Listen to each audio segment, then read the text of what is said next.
This is Radio Now 95.3 FM. Come for the news, stay for informed conversations. The interview today focuses on forest reserves in Ondo State. They are front and center with implications of national significance. An investigative report by the cable news accuses the Ondo State government of selling farmlands belonging to locals who have lived in the Oluwa Forest Reserve for generations. The private company that is said to have bought the land, SAO Agro Allied Services Limited, is accused of destroying cocoa farms worth an estimated 500 million naira to make way for their own produce.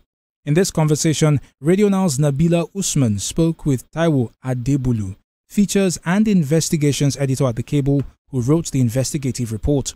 He begins with what led him to the report in the first place. I read a report about the farmers who were talking about the fact that they've been chased away from the forest by certain investors who were brought in by the state government. And they were talking about the fact that they couldn't plant food again and their livelihood is being taken away from them. So I contacted the farmers and they spoke to me about the applied things they were facing. So I decided to move into the forest with them, to interview them, then to see the situation of things. So for me, I think if people should be, if a particular group of people should be facing injustice, it should be farmers. Here we're talking about over close to 10,000 farmers in the forest reserve. So let me take you back just a moment. You said that you went into the forest and you stayed with them for a bit while you were doing your interviews. What did you see? I realized that the forest was quite depleting because the farmers had been in the forest for about 30 years, most of them. So they've been cultivating cocoa plantations in the forest. And aside cocoa, they've been cultivating palm trees, they've been cultivating cola nuts and other cash crops and food crops. So they've been there for a long time and they have a kind of camps. They have camps in the big forest. It was a big forest because the forest is located about 20 minutes away from Ore in Ondo State. So from Ore to that particular forest, you're going to drive on a motorcycle for about 2 hours.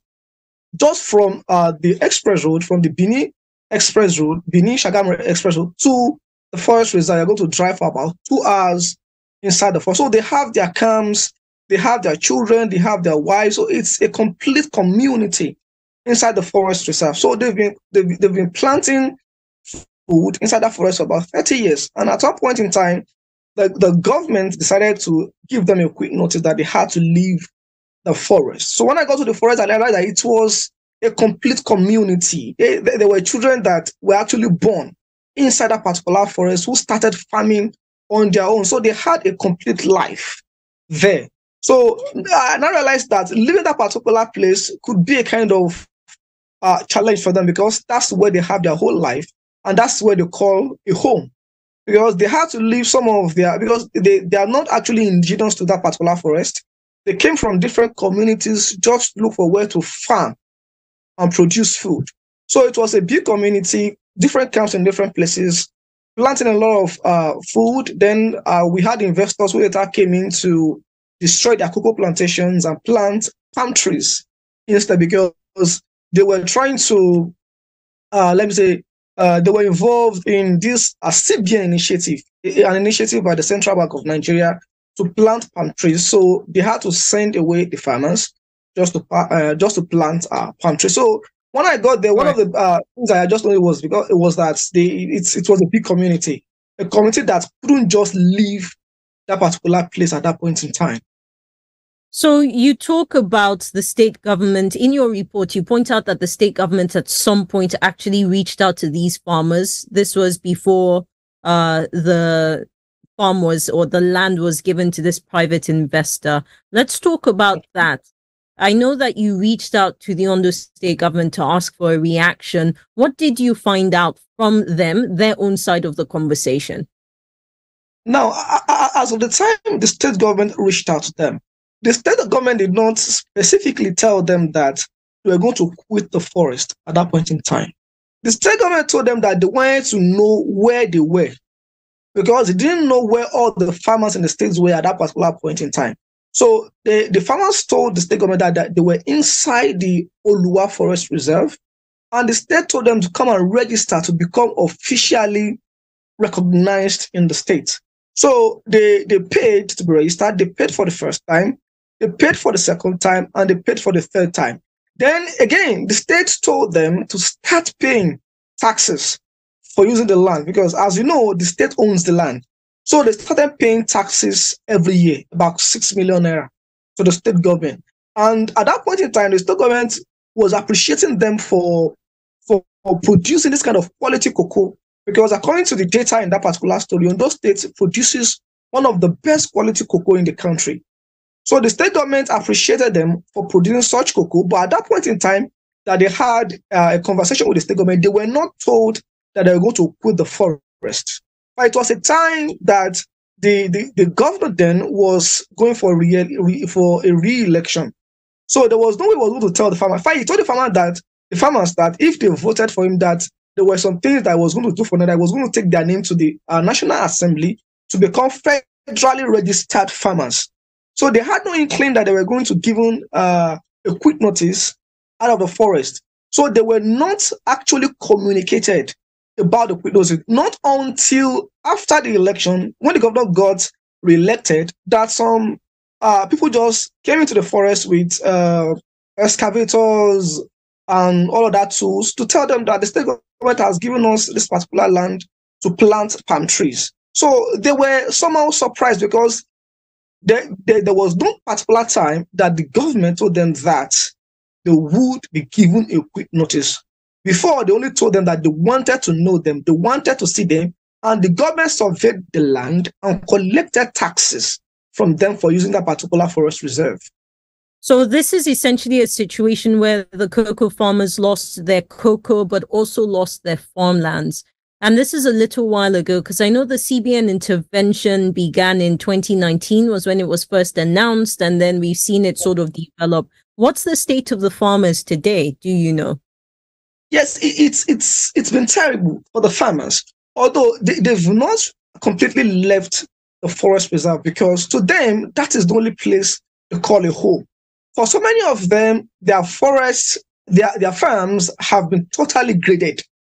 So they have no means of livelihood again. And if you know something about cocoa, cocoa is a cash crop that may take up to 4 or 5 years before you can get a seedling or a pod out of it. So a farmer needs to nurture that particular plant until 5 years before he gets to harvest from it. So at that particular point in time, when you now grade a cocoa farm, because normally when you have a cocoa farm, you are supposed to even transfer that cocoa farm from one generation to the other. So your 10th generation can continue to profit from that particular farm. So when their farms were graded, some of them had to leave the forest to the city to start looking for menial jobs. Some of them had to leave the forest to the city to start maybe begging. And some of them had to become laborers to some of their colleagues whose farms had not been graded yet. Now, this is an ongoing conflict. It started about 3 years ago, but it is still ongoing, because there are some farms that have not been graded by the agro-investors. It is an expansive forest. So for those whose farms have not been graded by the agro-investors, they are still staying on the farm, and they are still helping other farmers whose farmlands have been destroyed. So it's a situation where they have nothing to go, because they have children to feed.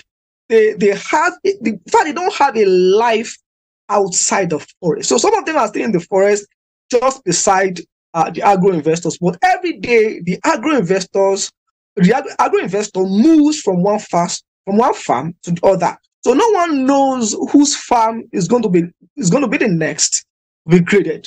So every day they live in fear. Every day they live to face the battle for survival, that they won't leave that particular location for the agro-investor. So that is the current situation of things. So I want to talk about the private investor that you implicate in your report, which is the SAO Agro-Allied Company. You point out that this is a company that's the lead investor in the Ondo State, the Ondo Special Agro Processing Zone, something that is company that's supported, or the zone itself being supported by the African Development Bank. These are big names. We're talking about a state government involved, a big private investor. You also have, of course, the multinational bank here. What has the response been? Sorry? And the central bank is also involved because the agro investor is actually executing the CBN initiative. Exactly. So in all of this, since you published your report, what has the response been? It's been zero. They can't say anything because the issue, they may think that not responding is because the issue is still in court. Now, I said initially that this is an ongoing conflict. It has not ended. The matter is still in court. The matter between the farmers and the agro investor and the state government is still in court. So the fact that the matter is still in court and the court has issued an injunction for the agro investor to stop further destruction of those cocoa plantations has not stopped the agro investor from leaving the farm or from further spreading its tentacles across the forest. So I'm surprised with the fact that they didn't give any reaction. The state government has not reacted. Now, on the part of the state government, I understand the fact that it was the past administration of late Governor Akeredolu that was involved in the process. But the current governor was a deputy governor during that particular administration, and he should have been informed about what was going on between the farmers, the state government, and the agro investor. So at the moment, they have not said anything, and I've reached out to them. But it's quite unfortunate that the farmers still live in fear, and the agro investor is still in the forest, grading more cocoa farms and planting more palm trees. So, I mean, there's a part where you talk about our forest, because this is something that's happening in a forest reserve, right? Which has a whole set of rules around how land there is used in the first place. You note the depletion of forest reserves or forest areas in the Southwest, especially, right? No, Ondo State in particular, that has lost almost a quarter, I believe, of the forest reserves. Exactly. So I know that the federal government does not run forest reserves. This is something under the purview of the state. However, forests are still very much under the Federal Ministry of Environment. It's all part of their purview. What do you expect to hear from the government in this case? Because beyond the issue with the smallholder farmers, you also have this critical matter where we're losing a natural resource. Yes, for me, I think the first reaction should come from the state government when that story was published, because it sends a wrong message to the international community that some of the cocoa that we do export to Europe are actually produced in the forest reserve. Because a forest reserve is quite important, especially to the Western world and to environmentalists and to conservationists.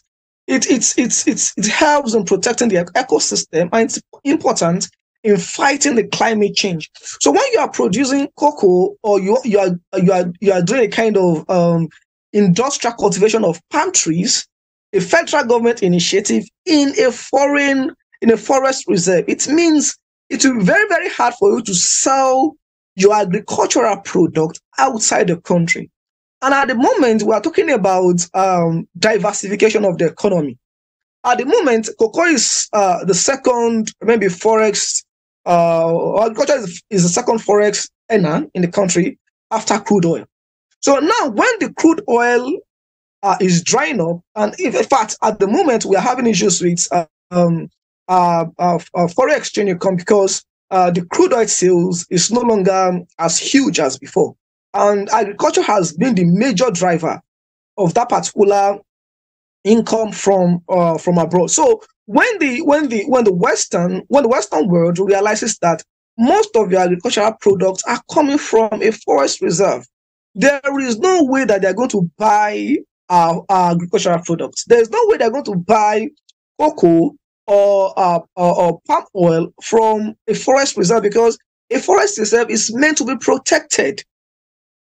A forest reserve it's a place that protects the environment. So I expect the state government to come out to come up with a reaction immediately, especially to stop the agro investor from further planting palm trees, further engaging in industrial cultivation of palm trees in the forest, then to regulate the farmers in the forest, because there is no way you can chase those farmers away, having been there for over 30 years and producing food for the state. Then again, I do expect the CBN to start talking about a regulation of its palm oil initiative, because there are other places where you can plant palm trees aside the forest reserve. Because for me, I do not think the CBN is aware of the fact that its initiative is being executed in a forest reserve, because it's practically illegal. It's unheard of.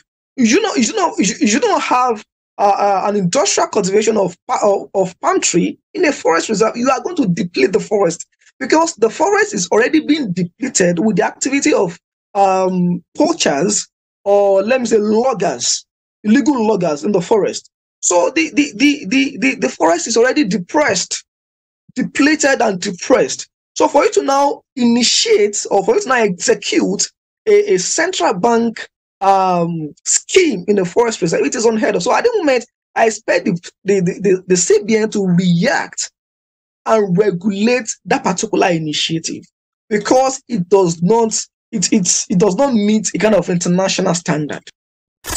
This is Radio Now 95.3 FM.